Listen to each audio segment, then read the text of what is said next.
Olá, pessoal. Meu nome é Juliana Leonel e eu sou professora de Poluição Marinha do curso de Oceanografia da Universidade Federal de Santa Catarina. Nos próximos vídeos, nós vamos falar das consequências do excesso de matéria orgânica no ambiente aquático.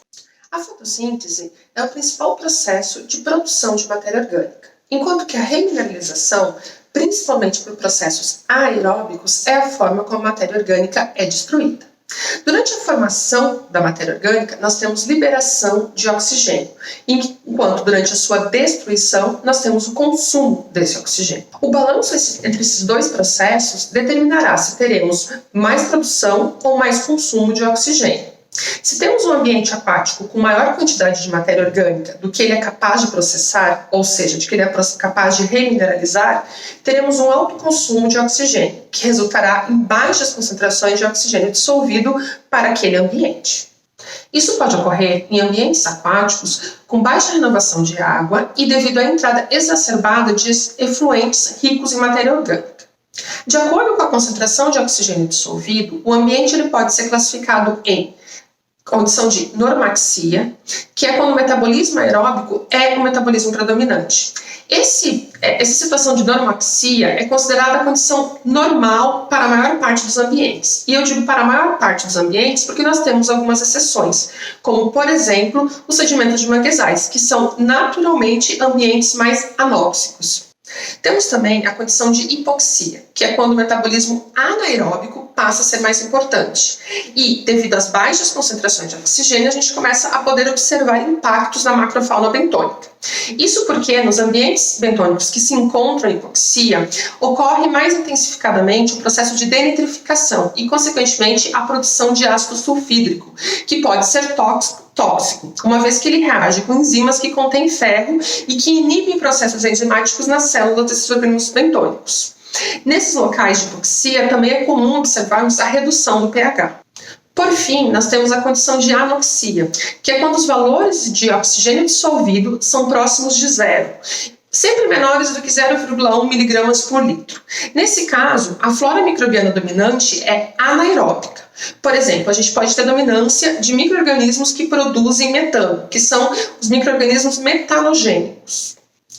O aumento da matéria orgânica ocorre principalmente em regiões costeiras, devido à proximidade de áreas urbanas, industriais e agrícolas. O aumento da quantidade de matéria orgânica em um ambiente aquático pode ocorrer por duas formas.